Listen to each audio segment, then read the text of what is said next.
pressed. That should be Bombs YouTube. away. That's nice and easy. Me and Sherwin were just sitting here talking. We both got our COVID appointments. So, Yeah, yeah. that's cool. Yeah. Good for you. Sorry, I'm getting comfortable. I'm getting all up in front of the camera. It's all good. So when do you guys get your when are you getting your first shots? I am Friday, and I think, Sherwin, you said Tuesday? Tuesday, yep. All right. Do you guys know which brand? Like Moderna, Pfizer? I'm getting Moderna. I'm getting one of the 2-phase ones, but I don't know which one, so it's not the, I guess, Johnson & Johnson. I don't know. Kroger had an opening, and I was like, go, go, go, go, go, get it, get it, get it. I didn't even ask. Seriously. No, it's crazy. My dad was doing the same thing for like a month straight. I was like texting him almost every day with updates, like, go to this website, do this. And he said he was like on the phone with our local nice, best, whatever, that best grocery place is Publix. Like they have that up in Georgia. So you guys know Publix, but it's like, you have a bunch of different grocery stores, but there's always that one that's like, anyway, that's Publix for us. That has nothing to do with the story, but so yeah, he was on the phone with them trying to get an appointment. He said at one point it finally like showed up on his phone that he got through and he was driving. So he's like, crap, he had to pull over the side of the road, sign himself up. It's like, good job, Dad. That's smart. I'm glad you did it the smart way. Yeah, I was told by a friend of mine to check out Publix because we actually, despite having 3 major grocery chains that are headquartered right here in the greater Charlotte area, we do have a Publix. And I was like, well, I guess I'll mosey on down there. And then I overheard some coworkers talking about how we're deemed essential, so we get a fast pass. And I was like, well, I walked right into HR and I said, I want the shot. And they're like, you want it for sure? And I'm like, yeah, because most people around here are refusing to do it. Really? And, yeah, it's that there's nothing progressive about North Carolina. Trust me. Oh, it wasn't even anything about people's beliefs. I just thought most people would be willing to get the shot to go back to normal. Like at this point, it's like, I think even anti-vaxxers are like, as Deb would say, inject me with your poison now. You know what? If Bill Gates wants to control my mind, have at it, Bill. Yeah. Right? We're all going to be controlled the same way, so we're all going to be a bunch of robots together. It's fine. What's he want me to do? I don't know. I'd rather be the robot than be the main character in the movie who has to save the world because I am too clumsy for that. It would not happen. Well, I've done a really good job of, being careful, but, to me, it's like, I want it for personal peace of mind, but, my parents are 73. And I have a friend who has a sister who's in a fairly serious long-term medical condition. And I'm like, I eventually want to see her more than just from across the room, And I'm like, if I do this, then maybe that can happen. Yeah. Yeah. Roger says, when we get the second shot, do we get faster Wi-Fi?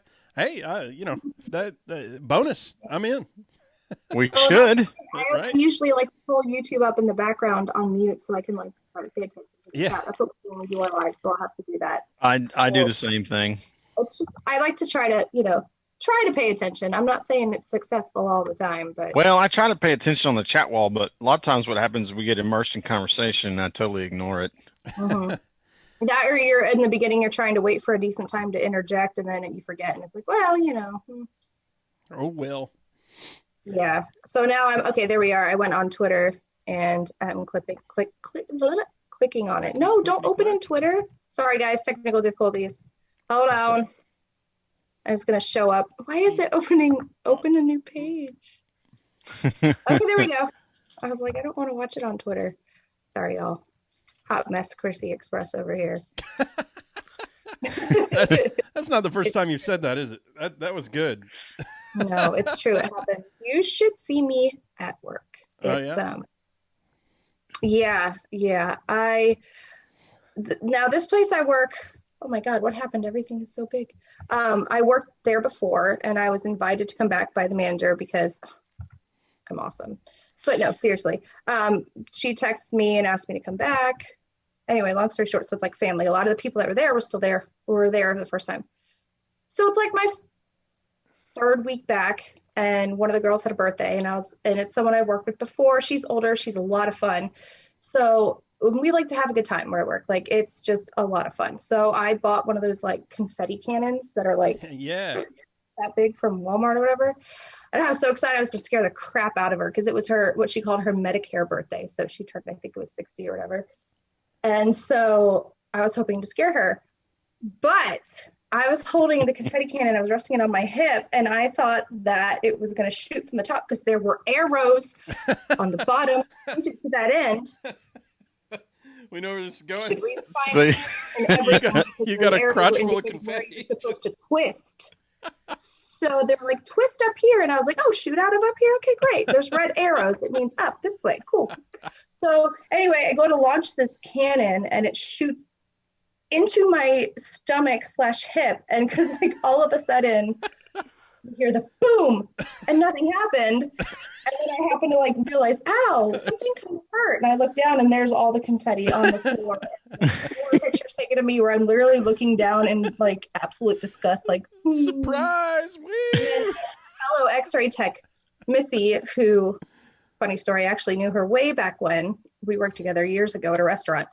So anyway, in one of the pictures, she's literally bent over, laughing hysterically and pointing at me. She's laughing at me, and it is now blown up and put on the wall in our kitchen because. Oh, that's fantastic. Yeah. That's the way you got to do it, though. You just got to own it. I tell you, it's fine because that girl Missy, she is clumsy and she's a hot mess too. So between her and I, like the next thing she said after she was done laughing at me was, "I'm so glad you're back because now it's not just me." We have a lot of interesting conversations that it's like, I tripped over my own feet shooting x-rays last week. I was walking back from getting the cassette out of what we call the bucky, which is the thing where when you stand up to take an x-ray, whatever. Anyway, so I grab it and I walk around and I'm going to put it in, but there's a 2-foot step stool, like, the two things. I've never tripped over it in my life. For some reason, my feet were like, let's go this way. And I tripped over it, almost fell, but I managed to get the cassette into the reader, shoot the x-ray I was coming back to shoot. And the woman's like, I wanted to ask if you were okay, but I didn't want to move. I was like, I'm good. It's fine. It's fine. Everything is fine. It's fine. Everything's fine. It's fine. That's literally our motto at work is it's fine. Everything's fine. Like the dog with the tea on fire. Yeah, that's us. Don't worry about it. Yes. Yeah, it's fine. Y'all ready to podcast? Yes. Yep. Let's do it as if we weren't already. Yeah, blah, blah, blah, blah, blah, intros, yada, yada. We'll figure it all out. We just kind of do this on the fly. So let's see. Somewhere in here is the notes. The only time I really use the notes is having to do the read up front. Although I did prove a few weeks ago that I can get most of the way through the Patreon read before completely forgetting.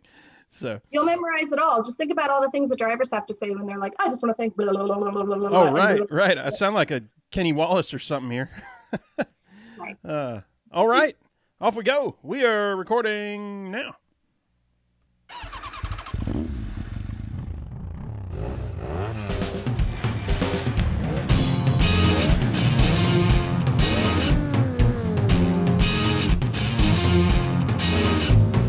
Welcome, y'all! That's right. This is the Pregame Engineer Tailgate Mayor Racing Podcast, episode number 281. It's Tuesday, March 16th, 2021. I'm Tailgate Mayor Rusty Wallace here in the rainy PTM Podcast Studio in Atlanta, Georgia. This podcast is sponsored by you. That's right. Go to patreon.com/PTM. Join the Watch Drink Club for as little as $1 a month. Get that free koozie and some stickers. Best part is this year, we are once again donating every cent to sponsoring drivers. So join the PTM Posse today. Be a part of the sport you love. This week's show is brought to you by our official sponsors at that $5 and up per month level. Here we go. Aaron Britton, Robert Kevin, Coleman, Clay, Merrick, Kettner, Ryan, Kiefer, Patrick Clear, Jeff Brand, Brandon Crowd, Kathleen McDonald, Brandon Carl, Rika Porter, Julie Balziata, Garrett Third, Young Motorsports, David Mullins, Patrick Johnson, Brett Morris, Crystal Smoke, Fred Rosado, Chad Knapp, Stacey Coleman, Lisa Chinala, Rick Houston, Sarah Ann Barry, Evan Rowan, Matthew Bishop, Harry Bolzania, AJ Evangelista, Les Miller, Jumpy Bob, and welcome to the PTM Posse, Janet Scott. Woo! Awesome. We're going to have some fun tonight. Let's go ahead and bring on the other half of the PTM podcast from the PTM North Carolina studio. Pre-game engineer Andrew Sherwin. What's up, dude? Guess who's not asleep? I know two people who aren't. Me this time. Oh, it's good to be back, man. Yeah, Yeah. What a brain fart last week. Last Tuesday, I was like super tired and like in one of those moods where you just want to go to bed. But when it comes to this stuff, I never let it get to me. So we had a good time talking last week for the half hour or so we gave you so graciously to wake up. But it's much better because this week I feel like I'm more awake myself, and we're all awake. We're ready to roll. She's already talked. We're going to welcome her onto the show. First time on PTM. She's the other half of the Fast Lap podcast with Deb and Chrissy. You can find them on Twitter at FastLap_podcast. Find her at CT Lutrell. It's Chrissi Lutrell. Chrissy, how you doing? Hi, I am wonderful. How are you doing? I'm doing great. I feel like introing you is kind of weird because like me and you've already talked for combined, I don't know, almost hour at this point off the recorded sessions, just shooting the ish, if you will. Yes, I know. I feel the same way when we do intros because it's always kind of more natural because you naturally welcome your guest on and that leads into a two-way conversation. And sometimes like Deb and I talked about like maybe just eliminating doing an intro altogether, like pre-record it and then just straight into the conversation. Because we've realized that a lot of guests sometimes have shared, there's guests who have shared like personal or really funny or just like really random stories off the bat. Right. And then you go, okay, here's the official start. It's almost like sometimes they kind of change. I think Bob Levine did that. We like introed him for the first time. He's like, boys, let me tell you something. And he went into a story and we were like, oh my God, this is incredible. Charlie Langenstein, like having him on, you need to dedicate at least 2 hours just to listen. Like even if you cut down the show and like take out all the whatever dead air and stuff, he is such a storyteller. He has so much interesting stuff. Yeah. And funny and just like he bears all.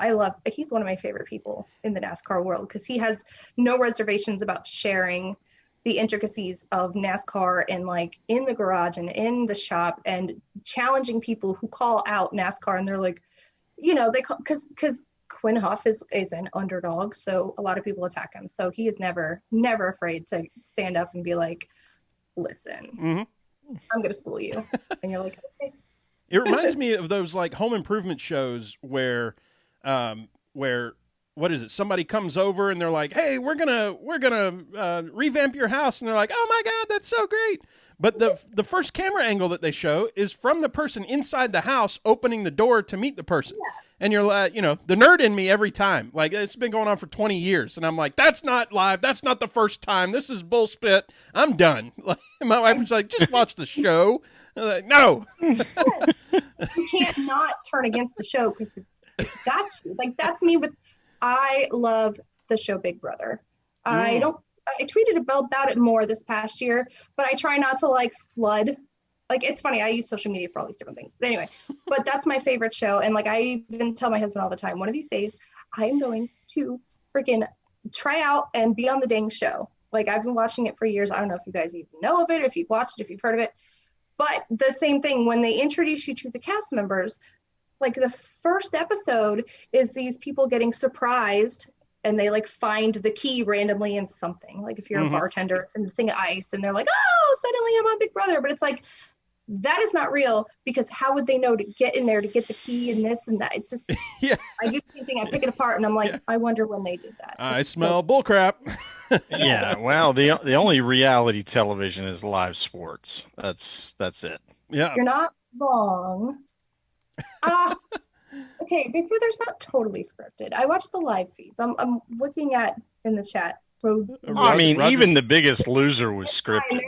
There's a lot of talk that like the people behind the scenes rig it for certain people to win or win comps, but I still think it's fun. Do you think on Biggest Loser that they like rig the scale so that somebody loses quote unquote more weight than somebody else? I didn't think about that till now. They could do that. Yeah. Anyway, Chrissy, what are you drinking tonight? Well, actually, right now I have like the process, like who's getting voted off the island kind of thing. That's all written in the script for who they feel like which character is going to cause the most traffic in terms of viewership. You're not a fan of reality TV. Okay, so I am drinking these Bud Light seltzers. They're the Bud Light seltzer. On the box. It's like it says out of the office. Like that's their special version, but it's like supposed to taste like drinks. Like this is strawberry daiquiri. There's another one that's like lime mojito, peach mango margarita. So it's not bad. I like them because I do keto, so they're good, and they do the job. They're not bad. But I also, I don't know if I'm actually going to open it, but I saw this at the store earlier, and I was like, I have to buy this mini champagne. Oh, look at that! That is adorbs. I think you're going to have to open that. That's going to be part of the program. He always, you know us with the dogs. He's always here. He's working on opening my mini champagne. That's funny. He likes alcohol too. Trust me, he likes beer. That's funny. He's like, Mama, let's share. All dogs like beer. There's just something about it. Sherwin, what you got for us? I've got a margarita. Very nice. Well done. Taco Tuesday margarita. Good call. Yep, I've got the PTM Classic here with the Beam and Coke, but also Monday Night Brewing has this coffee hazelnut imperial stout called Benevolent Overlord, and there it is. And it's 12%, and they serve it in a 16-ounce can, so that's going to be fun for later. That sounds awesome. That's headed up into Founders territory. Well, there's something very hypocritical about filling a glass with Jim Beam up to like here and then putting a splash of Coke in. You're like, oh, yeah, I'll just drink that all night, no problem. But then you get a 12% beer and you're like, whoa, that is heavy. That's alcoholic right there. And it's like, you're drinking on like a 50% freaking glass of liquor, buddy. Right. So this is, I don't think it's going to pop. I think I just have to twist it off. I really hope it pops. Wait. No, it's twist. It's not. Wah, wah. It's like a smoke thing. I don't know if you can see it. I see it, yeah. My camera quality sucks. Yeah. Oh, man. Well, oh, well. Well, y'all. That's one of the best starts to the What You Drinking segment we've had in a while. Right? It's trying melatonin. It's the 16th of March. Sorry, Cassie is out the window at this point. I don't have a cup, so. I don't know that you're. I most of the time I drink champagne is out of the bottle, even when it's the big one. That usually leads to a headache. Yes. The sweet, bottle. bubbly, all that stuff. That's a mess. And trying to drink it out of the bottle. Yeah, every time you do it, like you can't seal. You have to let some air one way or another. If you like tip it up and go back down, toast. There's champagne everywhere. Yeah, it's highly carbonated. Yeah. Hi, Deb. Deb is here. I actually texted her and I was like, "Are you watching?" Because I watched. You sure did. She was remember for a minute, and now she's here. So I totally called you out, bloody. It is the 16th of March. A year ago today, we got an email from HR that said, "Go home. Don't come back until we say so." Probably a couple weeks. You've been home ever since? No, actually, I go into the office now. I started going to the office in July. But it's your choice. It's dealer's choice what you want to do. I just don't like, because here's what would happen, like especially on a Tuesday, is I would sit here and I would work for, when you're working from home, you're working extra anyway, just because what else am I going to do? And so I'd work 10 hours there, and then I'd turn over and do the podcast, and next thing I know, I've been 14 hours in this same chair, and I'm like, I haven't even gone outside. I haven't changed out of crap clothes. Like, this is horrific. So I was like, especially when they open the office back up, I'm like, ain't nobody going to be there. I'll go in. So there's like 4 of us in an office for 300 people. And so I'm cool with that. Sorry, guys. My computer's yelling at me because it's not plugged in. It's literally, I don't know if you could hear the doo-doo-doo, but it keeps telling me, for battery life, you should update your Windows or plug in your thing. Like, okay. Plug in my computer. We will BS until then. Sherwin.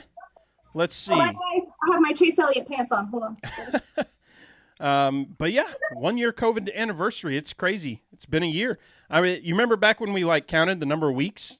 Like, oh, it's quarantine week 4. Ha ha ha. That's silly.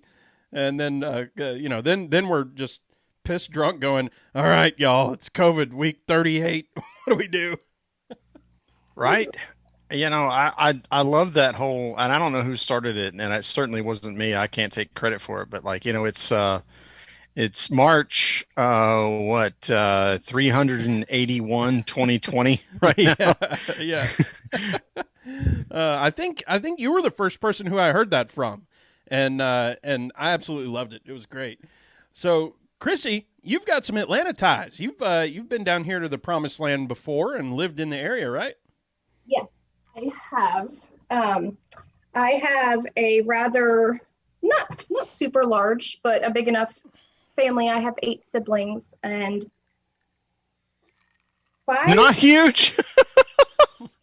But yeah, five or six of them.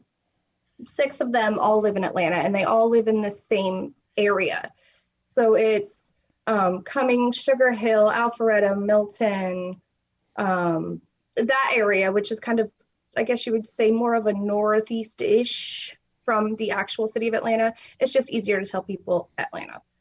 Kind of like down here, I tell people Orlando. I live by Disney World. It's just easier, even though I'm an hour away.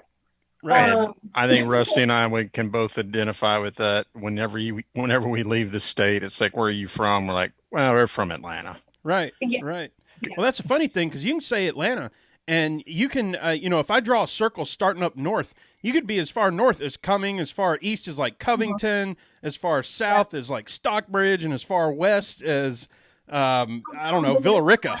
Like, where are you from? Oh, we're from Atlanta. Like, that's and y'all, if you're not familiar with the geography, I just drew probably a 80-mile diameter circle. Yeah, that's really, really big. I just tell people, I'm like, Lake Lanier, because that's a kind of a well-known lake, especially if people are into boating and stuff, which a lot of people in Florida are. They're like, no. I'm like, okay. And then I try to think of other places. I'm like, Johns Creek, they've got the big, what is it, the golf club out there, golf club of the South or something. Anyways, Country Club of the South. Yeah, it's halfway between Roswell and Johns Creek. Sherwin has played that, if I recall. I have played that course. I have seen Tom Glavine's locker, John Smoltz's locker, Charlie Liebrandt's locker, Chipper Jones's locker. I used to work in Johns Creek, so when they had the PGA Tour come through, we were always those people who were like, oh, because it would back up traffic everywhere. Oh, yeah. Everywhere. Yeah. I thought it was cool because I was geeking out. I was like, this is really cool. Like, we had celebrities that used to come into my office, and I was like, I was like 23, so I thought that was the coolest thing ever. Now I'm like, it's whatever. But yeah, so that's my kind of takes me back to why a lot of people ask, who's your favorite driver and why? And when you say Chase Elliott, if you're a female, people think immediately you're just in love with him. And the thing is, I've been in motorsports for a long time. It was drag racing, got into NASCAR. My husband introduced me to it. I mean, I've watched it before, but I never was interested. And he explained kind of the details about it and everything. So I got into it. And then I found out that there was a driver who lived in Dawsonville. And that was basically the town. I tell people it's the town next door to Cumming, which is where I lived, because it basically is. Mm-hmm. You hop on 400 and it's like 2 exits down. That's 10 minutes. And so I was like, oh, cool. That kid's from Atlanta. He's like right from where I'm from. I'm totally going to cheer for him. Like I said, I have family in Atlanta. It's my second home. I showed you last time, but since we weren't recording, I have this tattoo that I got when I was there. It's the state of Georgia with the heart right over it. That is so cool. With the checkered flag. Because NASCAR. That is awesome. I got this tattoo in Dawsonville. And big shout out to Bethany at Dragon's Den Tattoo in Dawsonville because they are amazing. And I will go back for my next tattoo to see just her. And then what did we do right after you got that tattoo? We went out. Wait, did we go out? No, I got the tattoo after we went out. Oh, was it? Yeah, because we met up for lunch in Alpharetta, and then I went home and met up with my friend Shannon, who I was staying with, picked her up, and then I got my tattoo, I got my nose re-pierced, and got her to get her nose pierced. I almost had her sold on the tattoo, but she wasn't all the way sold. So I was like, okay, next time. No, because you already had the tattoo the next time we met up, because we met up twice. No, remember? we met up 3 times. Because we met at the Hooters Mall of Georgia. Yeah. The first, or the very second day I was in Atlanta, we got dinner. And then we met up and did the pedicures. Yep. Oh, man. And then the next time was when I met up for you for lunch at Taco Mac in Alpharetta, and then I went and did my tattoo that night. Okay. I couldn't remember the order of operations. Nice. Something like that. Nice. But she got 3 whole days out of me, which was hard because I was like all over the place. She was. It was a challenge.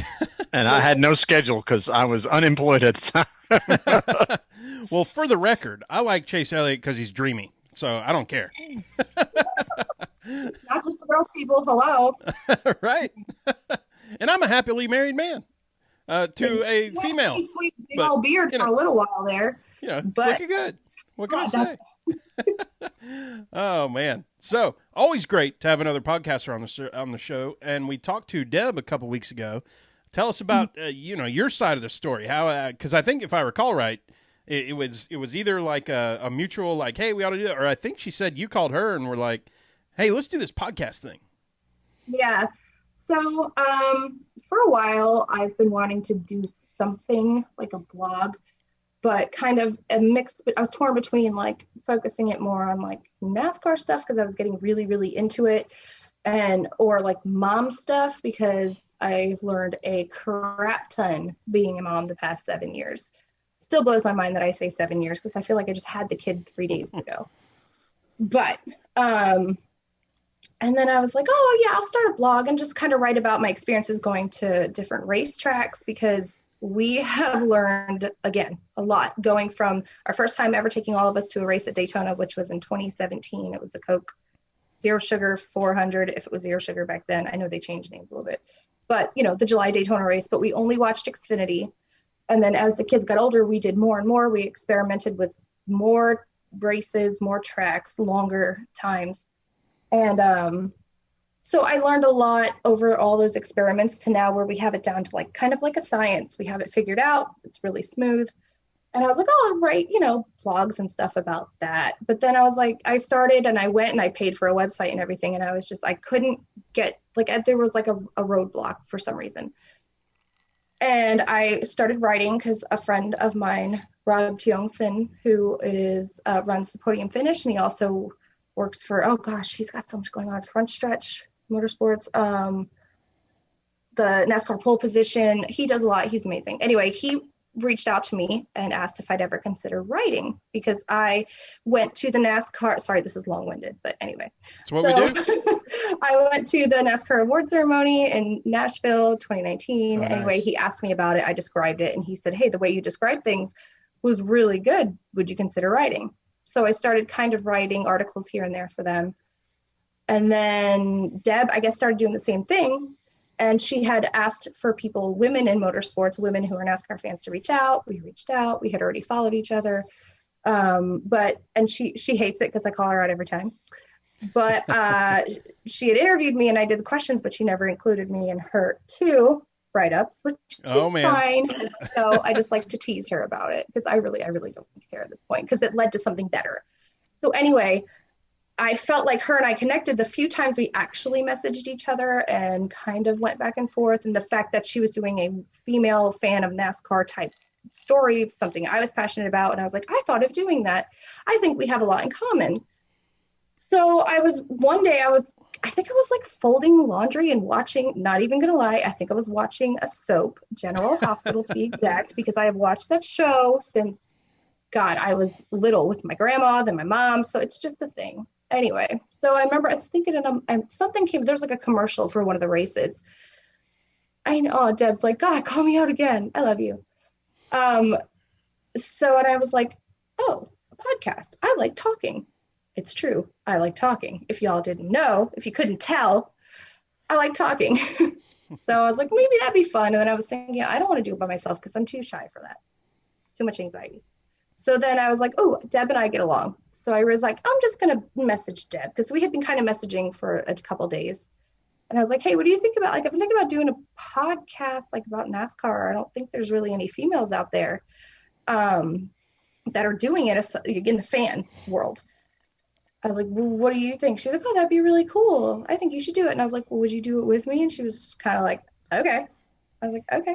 And we just basically at that point exchanged numbers and spent a very long time texting for several days straight. And then fast lap is born. Voila. That was very long-winded, but I'm a detailed person. Well, you didn't. I mean, the only difference between you and Deb and Rusty and I is Rusty and I have known each other for 20 years. So, I mean, we basically came to the same realization that we were having these kinds of conversations, just sitting on the couch watching a race. Uh-huh. And he's like, "What do you think about recording this kind of stuff?" And I was like, "Yeah, I'm in for that. Let's try that out." Exactly. Yeah. And it's just fun because I feel like, especially with this whole Women's History Month and everything, is I was seeing like it was her pointing out and making it a point to talk about how female fans kind of get the short end of the stick. And I was like, yeah, I like it. And we were like, that's it. We're going to make this all like, we're going to try to focus on the underdogs, all that. And we matched up so perfectly with our thoughts and everything. Found out we were both Aquariuses. And I swear, we always say we share the same brain. Like, it's ridiculous how many times she'll text me something I'm thinking, or I'll text her something as she's texting it to me. And it's just crazy. We make playlists and share them because we both have we have iPhones. And it's like, I'll be like, oh my God, I love this band. We're ridiculous. Well, anybody that's sane's got an iPhone. Is really the way that shakes out. Joe has Samsung, so I'll have to let him know. Sherwin had the Droid for a little while, but he came over to the I don't know, the dark side, the light side. I don't know which one. I don't know which side it is, but it's the other side. The useful side, the thing that works side. Perfect. We'll get into some. I mean, I'm 8 generations behind, and my phone still works just fine. Likewise. Yep. Anyway, Sherwin, we got to talk about this. Georgia Tech in the dance. How about that? Yeah, buddy. This is so cool. So, Chrissy, what you don't know about us that we've had no reason at all to ever describe to you is that Rusty and I both grew up loving basketball. Like it was our passion when it comes to sports. I mean, I ended up being better against my peers at soccer, but basketball was the sport I loved the most. And we both grew up ACC Georgia Tech fans. So, we remember the wonderful times like getting snowed in '93 and beating North Carolina in the final, which was the last time Tech won the ACC tournament 28 years ago. And all the fun things that went along with 2004 when we were still pretty well either undergrads or just recently not undergrads anymore, when Tech made it to the finals and all the fun that was involved with that. So this is kind of a big moment for us, really. Yeah. First game against Loyola Chicago should be pushovers. Then the then the winner of the number one Illinois versus Drexel. So go Dragons. Definitely go Dragons. But the cool thing I think is that we're playing Loyola in Hinkle Fieldhouse, which is where Butler's home court is. Oh, so that's pretty cool. That's neat. It's a neat place. So yeah, last time we did anything in the tournament was 2004 when me and Sherwin were. I was in a graduating semester. Sherwin was there. I was freshly about to get dismissed again, which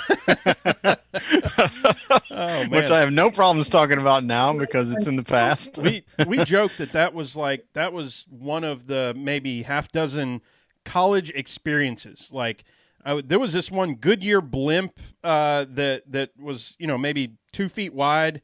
So I took my shirt off. I put the Goodyear blimp around me, and I put a beer box on my head and ran outside. And when I ran outside, I saw a flaming couch going down the hill in front of us. And I'm like, this is what college is.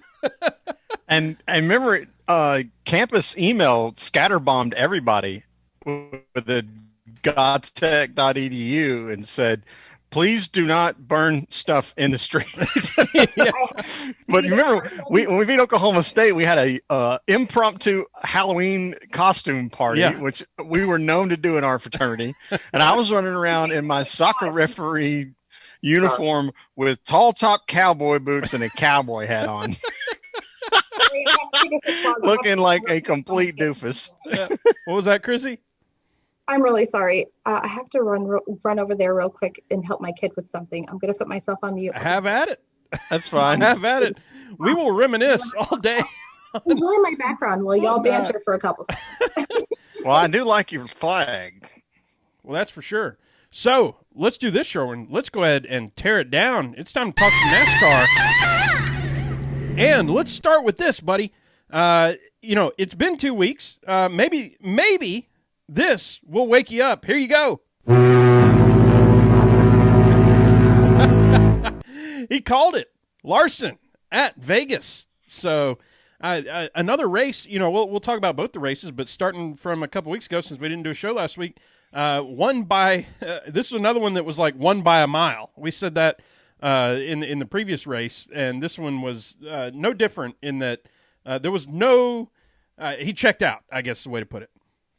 Yeah, the thing that was interesting about that race is, so obviously the third segment is always the longest segment. Sometimes it's twice as long, or it's basically the same length as both of the first two segments, and sometimes it's kind of short. Just depends on how they decide they want to do it. But the first two segments were ultra competitive. I mean, crazy, 3 wide for 4 or 5 laps at times at Vegas of all places. One of the things that's been discussed in all the platforms the last week and a half is that, holy crap, Vegas's surface is starting to bloom. Like it's there. It's not that ultra, grippy thing anymore. It's starting to wear. The desert is taking its toll, and it produced some great racing. But you know what? Once you get your car dialed in and you run a whole bunch of green flag laps, I think you're going to end up seeing what happened with Kyle.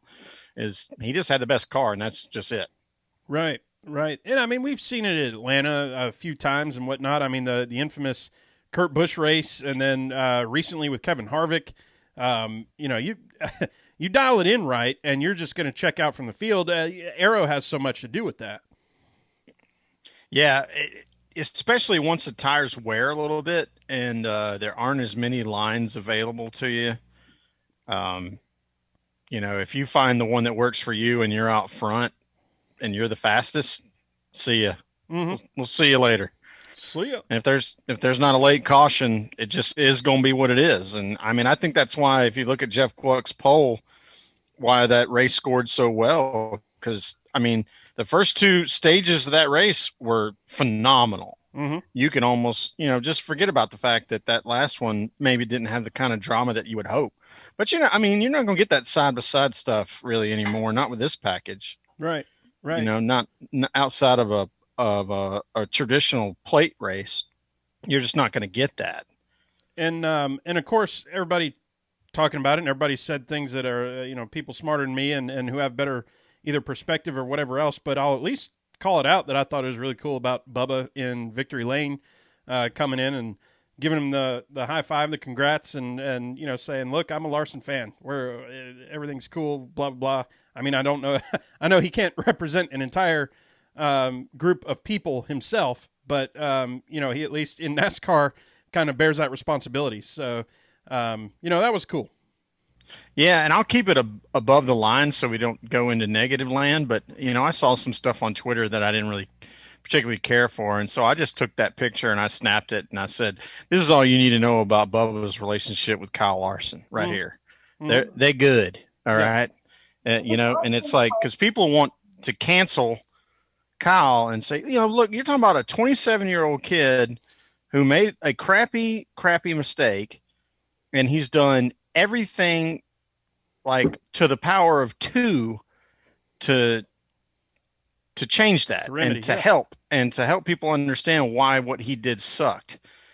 And there's no reason not to just say, you know what, humans do make mistakes. That's kind of part of life. Yeah, was that a crappy one? Sure, of course it was. It was not good.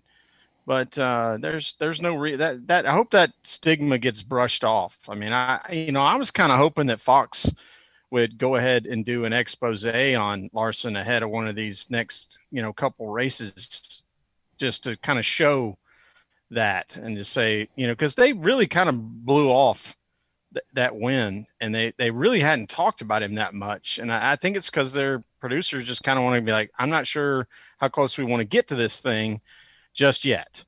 And now I think it's time to lean in. It's time to lean in, learn a little bit more about Kyle and everything that he's done, and get it out there on the broadcast, on a Sunday broadcast. Say, this is what Kyle's doing, and this is the good part of the redemption story. Mm-hmm.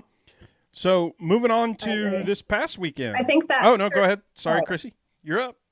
I was just going to say really quick that I feel like the picture was Bubba's way of saying, hey, as far as moving forward, like, let's just drop it. Like, I'm good. Let's just celebrate this win and move on with the season, period. That's a good way to put it. Like, that was his way of being like, without having to say anything, we're good. Let's drop it and move on with the season, because what's important is racing. And I don't know. I feel like that was his kind of put the foot down. Let's just go.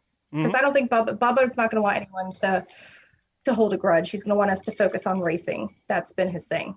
Like, that's all that matters. So anyway, that's what I think about that. And it does make me happy to see the support, because it's huge. Anyway, moving forward. No, I'm with you. Let's do this. Let's move to this past weekend. A few days ago, Truex at Phoenix.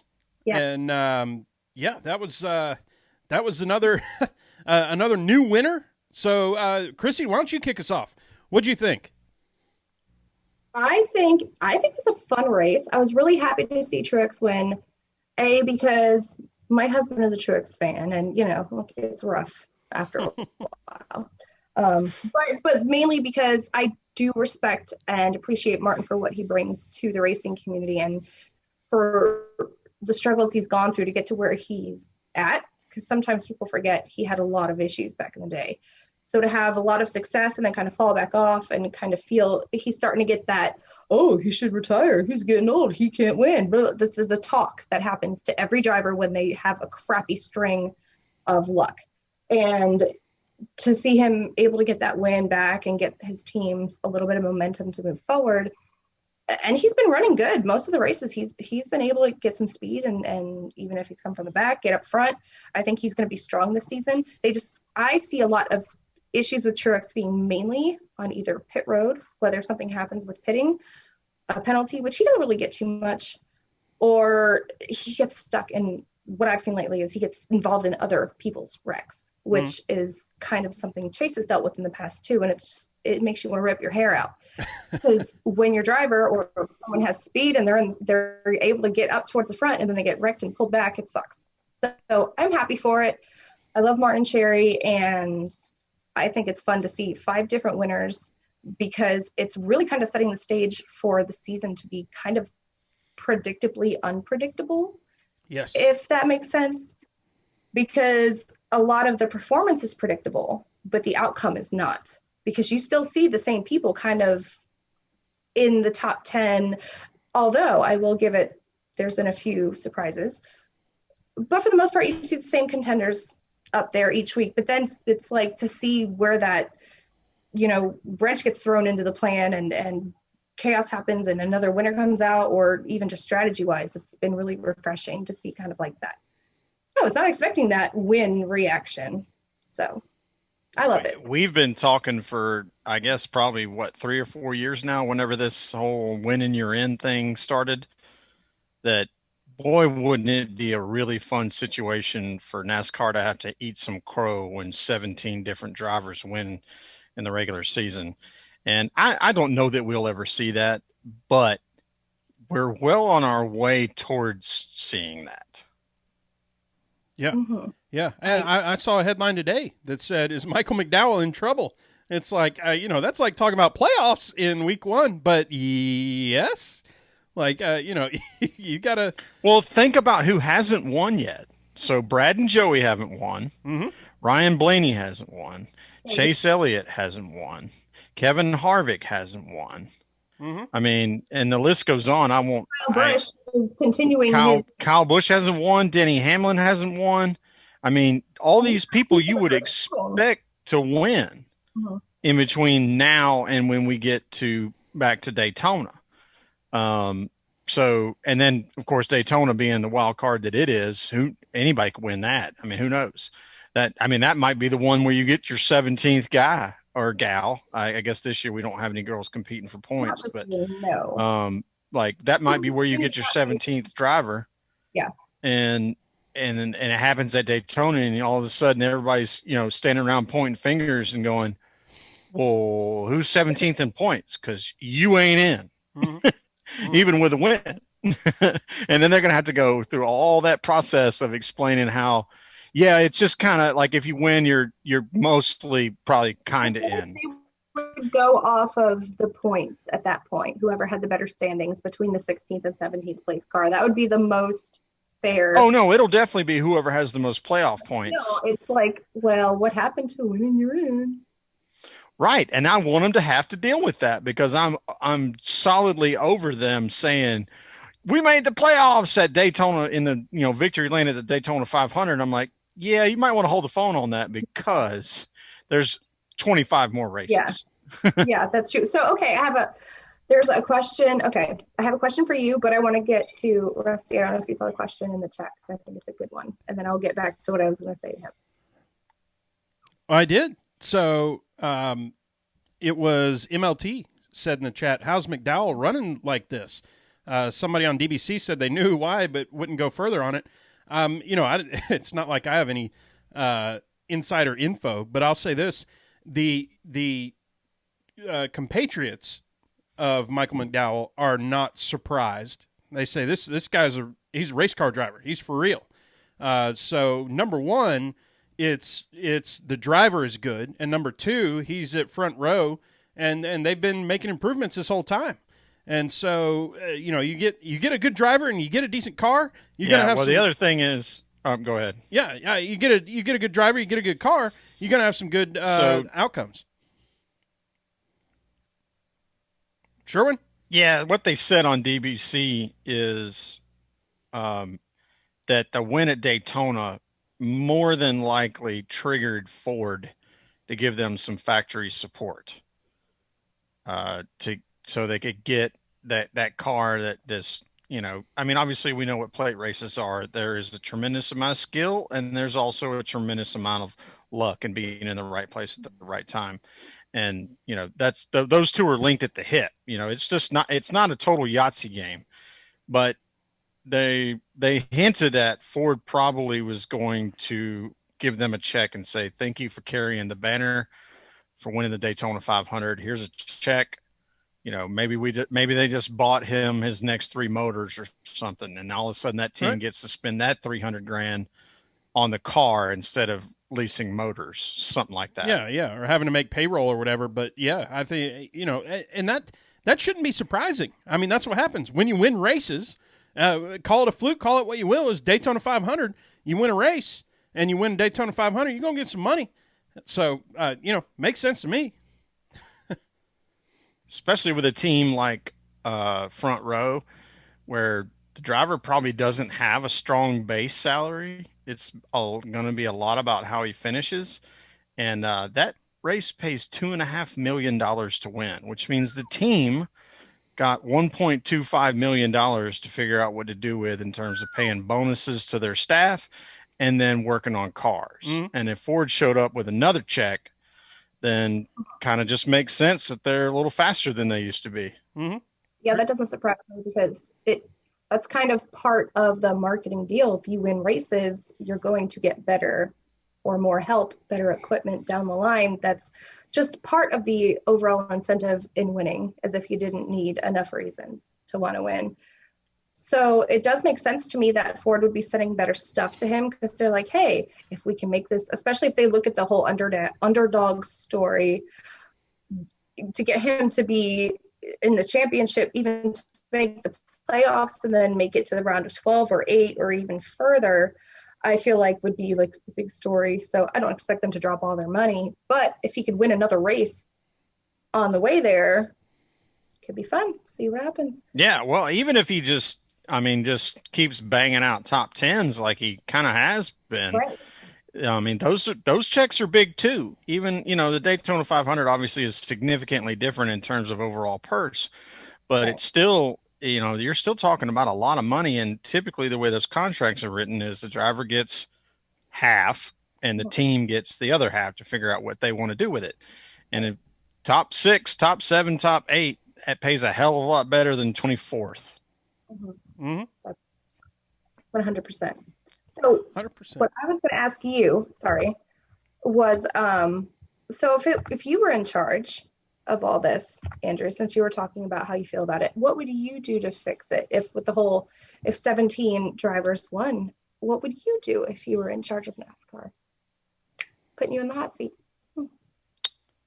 I think if you have to come down to, let's say 17 people have won a race, and we've already finished. We're done with Daytona. The 26 races are over. We're entering NASCAR's playoffs.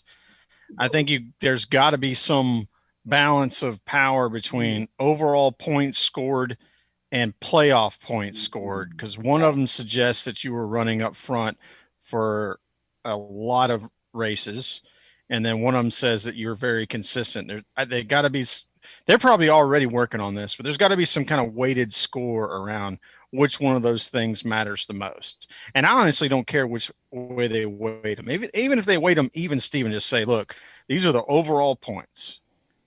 This person scored 2,208 and this person scored 2,207. Sorry, you're out.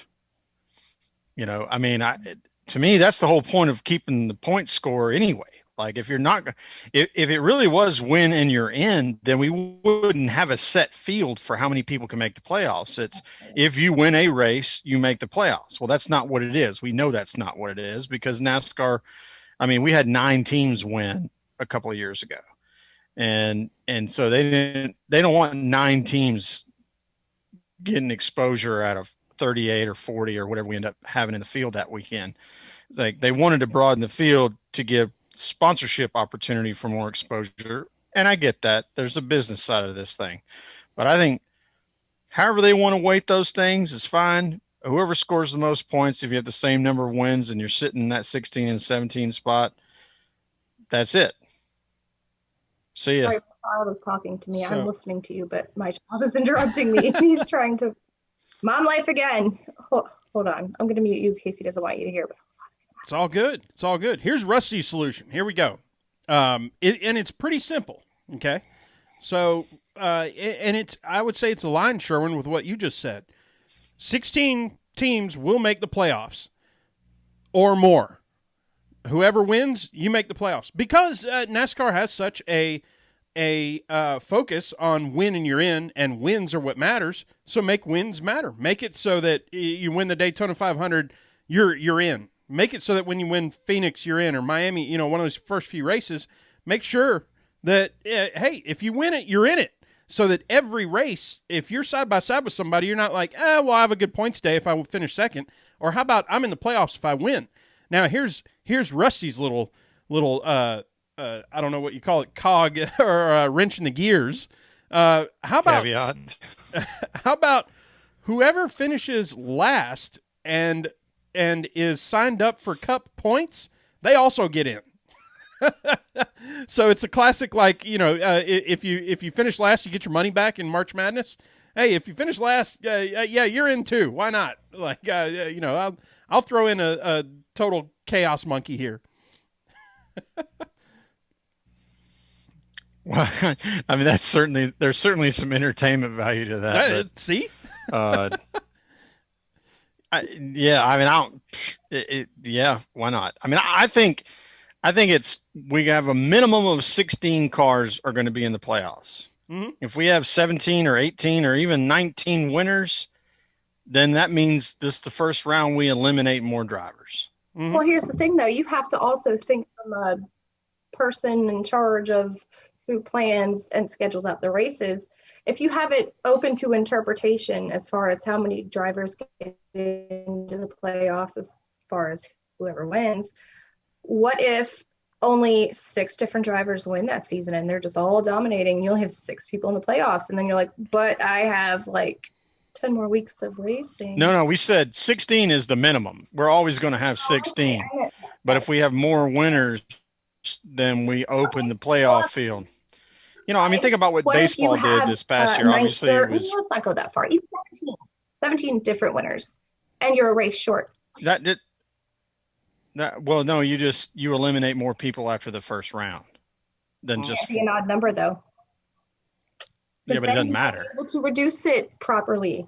No, so, you just whatever 12 minus, whatever the number is minus 12, and the 12 people make it. That's if it's 7 cars or if it's 4 cars, you just eliminate all of them. Whoever makes the first round, it's open to however many people. But once that first round is over, it has to drop to 12, regardless. Exactly. We're not reducing it by a certain number, Yep. That's what I'm saying. That's what I was confused on. So I was like, that doesn't make sense. If you have 17 people, you can't evenly reduce it. No, you just eliminate 5 cars after the first round, and then you're back to the 12. Yeah, that works for me. I like it. Cold-blooded. And don't forget, last place gets in. Cut that. Right off the top.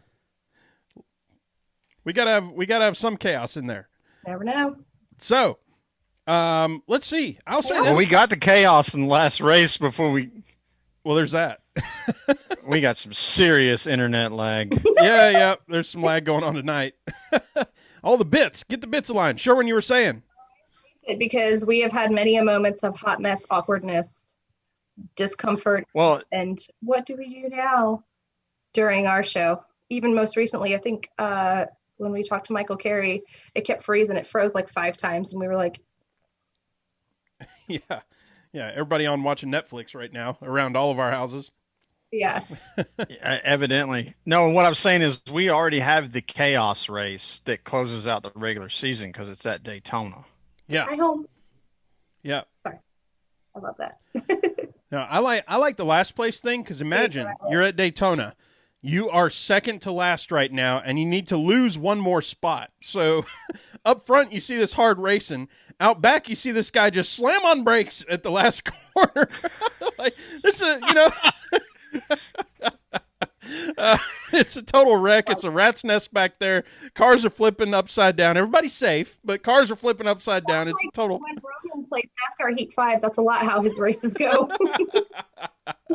God, he'll play like he does. Because he really does want to be a driver. So he'll take it seriously. He'll do the practice laps. He'll hit the practice goal. Sometimes, if I'm lucky, if he's not super bored, he'll even qualify pretty well. Then we get to practice. He'll do 2 or 3 laps, whatever, and then he's just, or the race, not practice, and he just wrecks everyone. He likes to make them fly. Mm-hmm. So anyway, back to your story.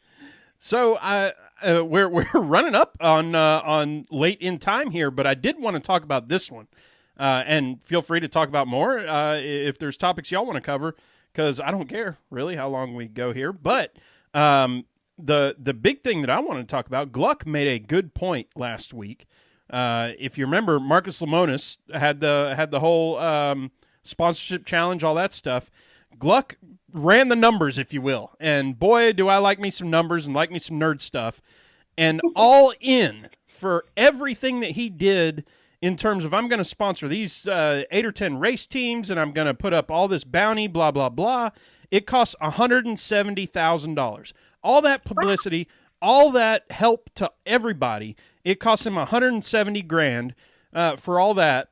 And if you think about it, a primary wrap in Cup for one car for one race can be up to like $400,000, and he had all that publicity for $170,000.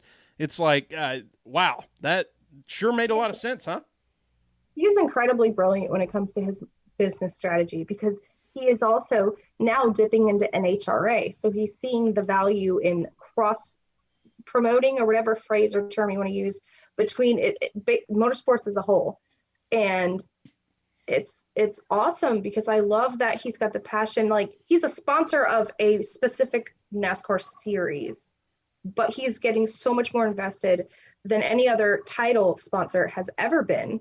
And it's so fun to see him kind of like throw out these, it's almost like bets, like, especially when he was like, hey, if you win the race, you get this much, or if you finish in the top 5 or 10 or 15. That is amazing. I love it. I wish we could see more sponsors take part. But just to see him be that passionate about improving the sport and getting these drivers who deserve the money they need, especially after all this whole pandemic stuff and finances taking a huge hit. sponsors probably can't afford as much as they used to. So that's why we're having issues. And it makes me so happy. Well, think about it this way. One of the most profitable sports entities in the world is the NFL, and they've just reduced their salary cap by $20 million because of the loss of revenue last year. Wow. Yeah. So that to speaking to your point, Chrissy, it is very overwhelmingly heartwarming that someone like Marcus would step in and say, look, if you're willing to put my wrap on your truck, I'm going to give you this much money. And then if you have this kind of finish, I'm going to give you a bonus. If you win the race, I'm going to give you this kind of bonus. And really all he does is win, and all it does is help race teams. Like, to your point, he's a very shrewd but a very passionate businessman. He knows exactly what he's doing. He knows the value that he is creating. Yeah. So the commercial value, even in a truck race, for a 2-minute commercial, almost an infomercial in a lot of ways, would probably cost more than $170,000. Yeah. So, I mean, it's just really smart money is what it is. That's what I was going to say. It's great money. And Chrissy brought up a great point there that I want to underscore with this. She said he has bought in more than really any executive that we've seen. Who's the CEO of Xfinity? Who's the CEO of Monster or Sprint or Nextel back in the day, or Winston back in the day, blah, blah, blah. Nobody, I shouldn't say nobody. There's people who know, but right. I don't know who these people are. Right. But I know who Marcus Lemonis is. Like, hey, he's personally invested, not just, company invested. I think that's pretty cool to be able to recognize that. Oh, Marcus, yeah. Oh, hell yeah. That's he's a guy. And between that and Camping World, so it's kind of marketing himself in a way, but not in like a being not pompous in a pompous way. Right. He's literally just passionate from what we see. He's passionate about bringing more sponsorship to the sport, even if he has to front the bill himself, because he wants it to be successful. I mean, why wouldn't he? It's his series. He's sponsoring the truck series. And if those drivers are struggling to get sponsors, they're struggling to be in the race, could fall apart. So I get it. But yeah, like you were saying, it's still, markets him, because even if he's not even trying to get business, he legit just only cares about getting this sponsorship and stuff going. People are still going to be more inclined to talk about him. Oh, he owns Camping World. Oh yeah, there's Camping World. Oh yeah, they do RVs. Oh, you like an RV? You should go check him out. Like, you can't not suggest for someone to go support him if he supports like that, at least in the NASCAR world. I mean, in general, I'm sure he's awesome with other stuff too, but just saying, I love it, because it's like, I scratch your back, you scratch mine, in a way. So we'll get to next week here in a moment, but we do have a question from Deb, your co-host on the podcast. Okay. She asked, Chrissy, who is your favorite Backstreet Boy? I don't know why I didn't see that. So nobody cares. Nobody that's watching this cares. My favorite Backstreet Boy was Brian Lutrell, Littrell. Ironically, I married someone who has the same last name, one letter off. I swear it was not meant that way. But funny story, he lives in, I believe it's Milton. So I was like around the corner from him when I lived in Atlanta too, which I was geeking out about that. I was like, God. Anyway, also Howie lives by me down here, so I lived by 2 Backstreet Boys. Nobody cares, but I do. So I'm excited. I love it. Knowing my age, I'm 34. I am 34, and I am proud. There you go. Backstreet Boys were, they were hot and heavy when I showed up to college, and Rusty was only a year behind me. And our fraternity was real big into that whole dance competition stuff that you do during homecoming and Greek week and all that stuff. So we heard a lot of Backstreet Boys and NSYNC and stuff like that. Sure. Sure. During DJ parties. I got a funny story about NSYNC. So they played. My sister was like in on them back before they were big or whatever. And they went and played at Lenox Square Mall in Atlanta, and she wanted to go. And so I had her up on my shoulders, and I have been to an NSYNC concert, I guess is the way to put it. But it was because my sister wanted to go, and we had a good time. It was fun, but it's funny to think that NSYNC played to, I don't know, 300 people at a mall in the mid '90s or whatever it was at that point. So I've seen NSYNC in concert. That's awesome. I've seen the Backstreet Boys 4 times in concert, front row twice. Actually tricked my husband into getting me these really expensive, probably shouldn't have paid that much for tickets for my best friend. I have other best friend. Sorry, Deb, you have to share me. But my best friend Amanda down here that I've known, she was the first person I became friends with, and I moved here from New York when I was in 4th grade. So this is like way back there. Anyway, so It was 2019, and we're watching, and like I knew they were going on tour, and I was like, oh, I really, really want to go. I've never taken Amanda, who's my best friend. So my husband's like, all right, fine, you can go, whatever, get tickets. So then, like, I'm not just going to be like, yeah, let's go to the nosebleeds. No. I want to spoil myself and my best friend. So I look up what the front row seats are. They were really pricey. I think they were like $900 each. It's Good Lord. sickening. I get it. I know. He was working 2 jobs at the time. The second one was like a contract job. He's getting like $90 an hour. So it was really nice. And so we were watching, God, I can't remember what race it was, but Truex was leading and it was like 10 to go or something. And I was like looking up these tickets all night, and I was like, oh, I want to go. Oh, look at these front row, but they're kind of expensive. Anyway, he got nice and buzzed. Truex was leading. It was kind of clear that he was going to win unless anything happened. So I made a bet, and I was like, if Truex wins this race, I get the front row tickets. And he was like, okay. Truex won the race. Nice. And he was like, I can't believe you swindled me like that. I was like, you should be proud of me because I know you. Anyway, best night in my life in a long time. Just saying. Sorry, I'll stop talking about the Backstreet Boys now. Hey, we brought it up. It's okay. Right. Let's see. Hold on. I see something. Hold on. In the chat.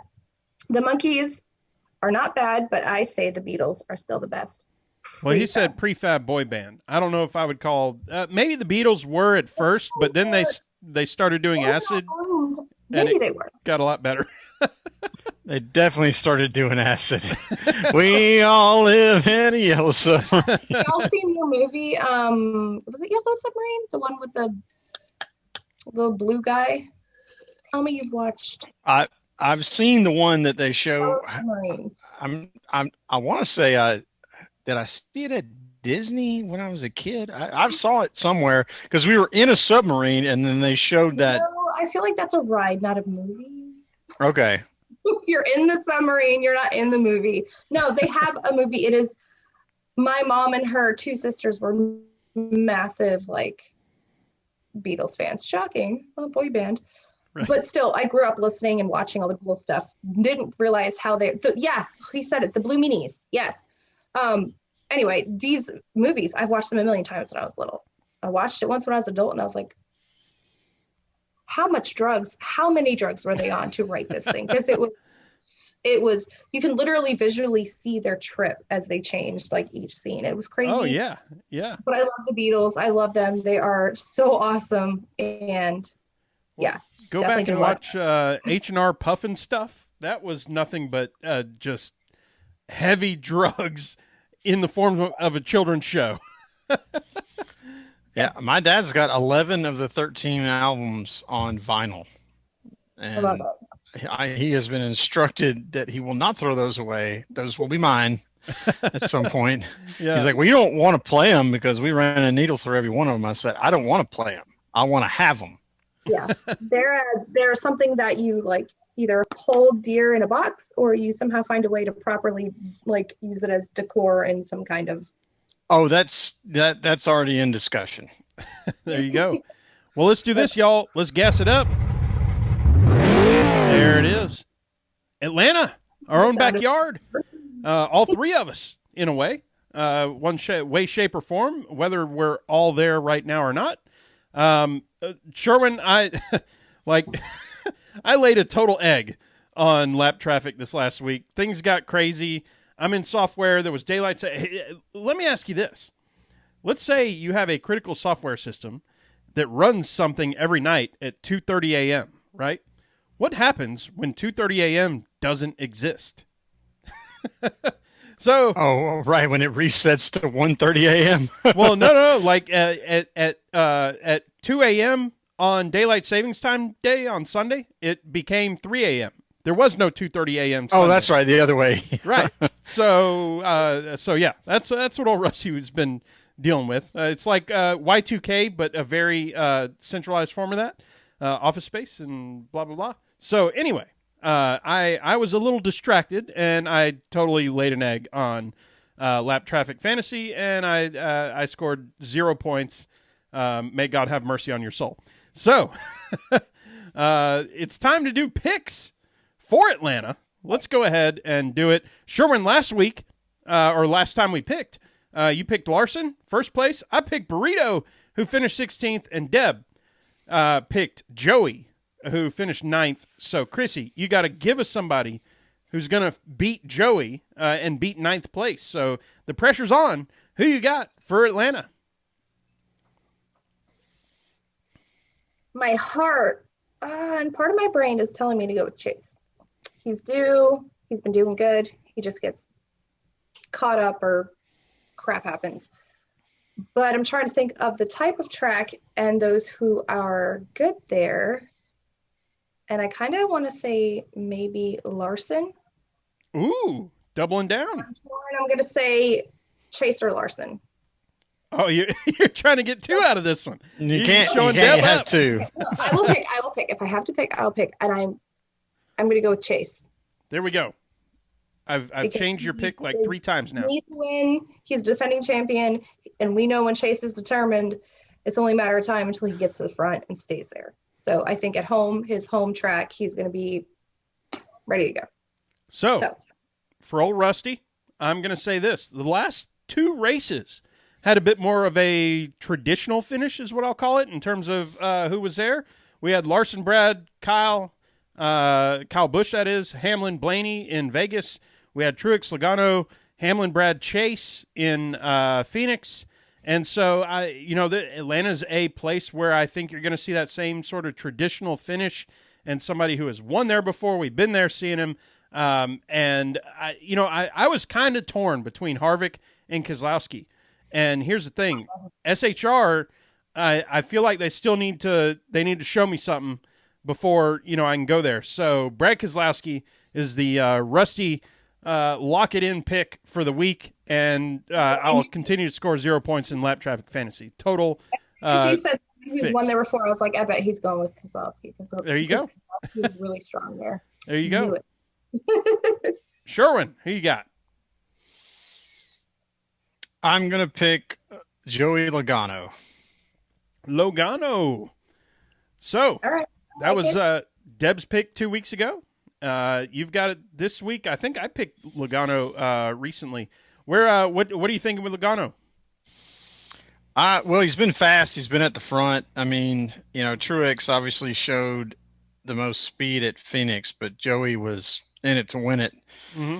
And, Phoenix is a surface that eats up tires. Atlanta's a surface that eats up tires. Joey's good at 1.5 miles. Just seems like a good fit. Right on. All right. Well, we got it. Chase, Brad, Joey. Let's see who's going to do something at Atlanta, right in the backyard here. Ladies and gentlemen, it's time to close this thing out. Chrissy, why don't you start us off? Tell the folks where they can find you. What's coming up next? You can find us on Twitter at FastLap_podcast. I am at CT Lutrell 9. Deb is at Deb Nicole 38. I was trying to remember because she recently changed it. Our podcast is on iHeartRadio, Apple Podcasts, Spotify, Google Podcasts, I believe Amazon. All the places. A bunch of other stuff. Just search. You'll find it. Fast Lap Podcast. Love it. Yep. And we just dropped our episode with Amber Balkin yesterday. She was amazing. I know a lot of people, she gets depicted as kind of like airheaded because that's how they showed her. She's brilliant. You need to listen to that show. She is wonderful and very strong. Anyway, coming up, we've got more women involved in NASCAR. This whole month has been all about the women in NASCAR for Women's History Month. We're pushing and promoting our hashtag Women of NASCAR. And yeah, that's about it. Everybody needs to go and vote for the FedEx grant, small business grant giveaway, by the way, and vote for Liz Pristella. Her company is Torqued, and she is a tire specialist in the NASCAR Cup Garage, and she is an overall badass. She's awesome. So vote for her. Anyway, that's my spiel. Fantastic. Love it. Sherwin, close us out. All right. Well, you can find us at PETM Podcast on both Twitter and Instagram. We got a website, PETMpodcast.com. We got Patreon, patreon.com/PETM. You can find me at Andrew L. Sherwin on Instagram and Pregame Engineer on the Twitter. And next week, we have former president of NASCAR, Brent DeWall. Oh, that's going to be fun. Good times, y'all. Can't wait to talk to y'all next week. As always, I'm Rusty Wallace at Tailgate Mayor on Twitter. Sherwin said it, PTM Podcast, PTMpodcast.com at PTM Podcast. Be sure to come hang out with us. Can't wait to talk to y'all then. Have a good one.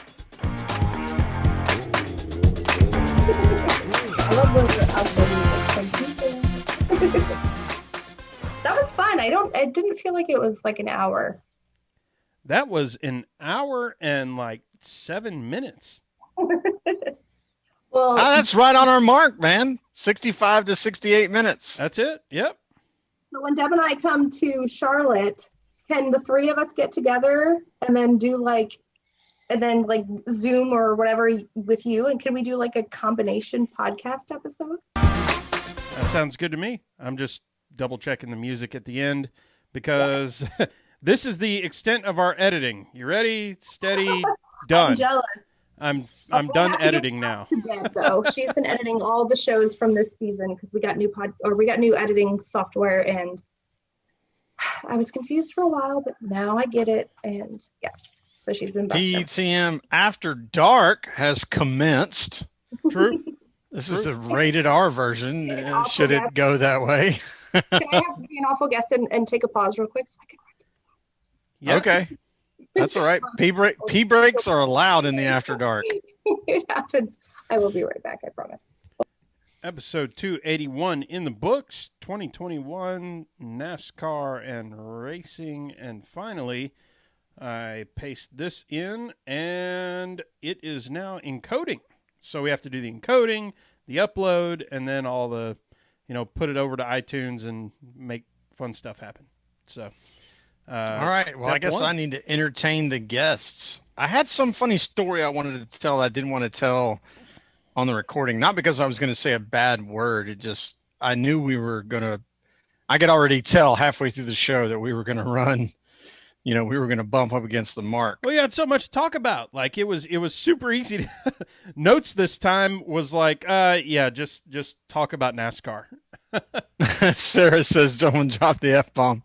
Well, tell me something funny to say that has an F word in it, and I'll say it. Otherwise, it's just saying the F word to be saying the F word, and that's what an expletive is: using a word when you don't need to. Fudge. But it wasn't fudge, or whatever. I'm going Christmas Story here. Well, we didn't really touch on. I mean, we kind of did touch on. Well, no, I don't know if we did touch on Josh Berry with the full-on willpower move. Oh, yeah. In the Xfinity race. And he was my pick, dude. He was running top 3. Oh, dang. And then he faded a little bit to like 7th when he wrecked. And Junior talked about it on his podcast today. He was like, yeah, I kind of told him, hey, you really want them to focus on the fact that you had a really strong run and not for the conversation to be about how you flipped off whoever he flipped off. I can't remember who he flipped off, but because it doesn't matter. But, that's all anybody wants to talk about Josh Berry is, oh, yeah, he threw the birds on live TV. And I'm like, yeah, but did you see where he ran all day? He was really good. And, he's never even seen an Xfinity car before this year. Yeah. Yeah. Well, something I had in the notes that we didn't get to, but Stuart Friesen's going to run the Cup race at Bristol Dirt. That's pretty wild and crazy. Well, yeah. So, and we didn't get to. I mean, obviously, we got a whole nother week to talk about Bristol, but Truex is going to run one of Kyle Busch's trucks to get some experience. Brad Kay apparently ran some dirt race here or down there in Georgia in a late model to get ready for it. There's going to be a lot of that stuff that goes on for these guys at the Cup level to get just, either reacclimate or introduce themselves to running on dirt. Sure. And all the people we already talked about who are going to be running in the race. I mean, Larson, obviously, not the race, but in some of the stuff leading up to it. Yeah. I mean, I think that's the reason why Chase has done so much of the midget stuff, Chili Bowl, and he's done a couple other races too, is just trying to get the dirt thing figured out. Get your sea legs. Yep. And they say they're going to rip the splitter off, which is smart. Can't have a splitter at a dirt race. That's just not a thing. Bury it, go endo. Yeah. I mean, yeah, you want to see one do a front somersault. Oh, man. So Sarah's asking, any thoughts on Ferrucci? I've been impressed with his performance so far. He's been pretty the silent, no one's really talking about him. That's the one that Barry flipped off, right? Yeah, leading Antonio up to Ferrucci conversation into this one. Oh yeah, did you hear any of that? What we said? Because we kind of talked about the birdie. My other child came out. He's on the couch, and I was having to silently mouth to him if he wanted to watch YouTube on my phone. But I was half listening. That's why I recognized the question and figured I'd point it out.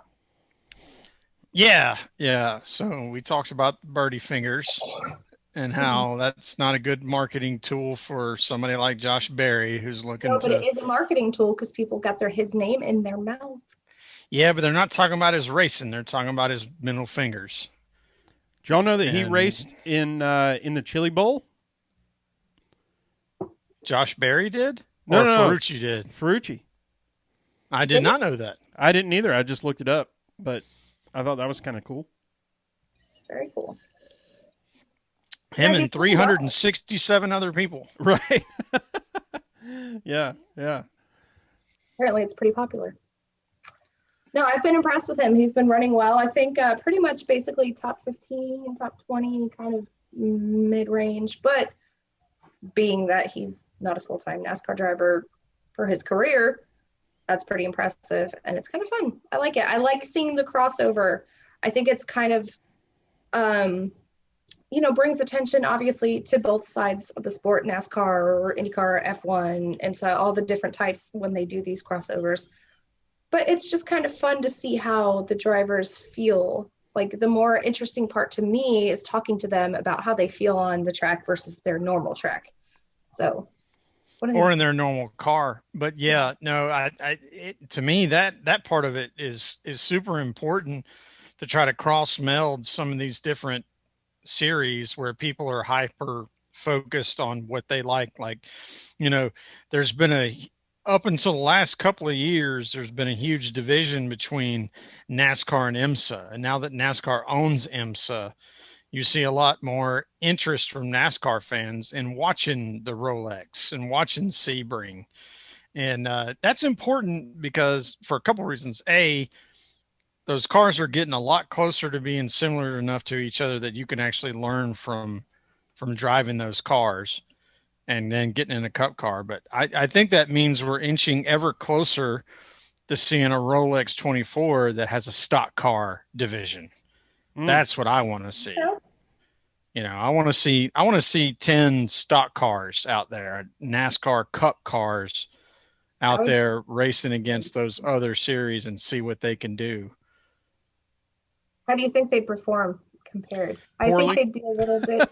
I mean, I'm going to say slow, but I feel as far as handling and aerodynamics, they'd have to do a lot of work to get them up to par. That's the beauty of that's the beauty of having the different series, and this is why I'm in favor of.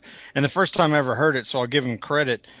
is from Brett Griffin, is having the All-Star race be on the road course at Daytona or anywhere else on a road course, and having 10 Cup cars, 10 Xfinity cars, and 10 trucks all out there together at the same time. Yeah, put them at Bristol or and somewhere. Do the All-Star race that way. Yeah. Mm-hmm. Yeah, or just a thought. Road course, yeah. I mean, that's kind of fun because the All-Star race is a race that's just for fun, as is not necessarily equivalent with the Clash or the duels, because I know they serve their purpose for the qualifying setup and stuff, but it's for fun. So it's kind of, I think it'd be fun to see it on a road course.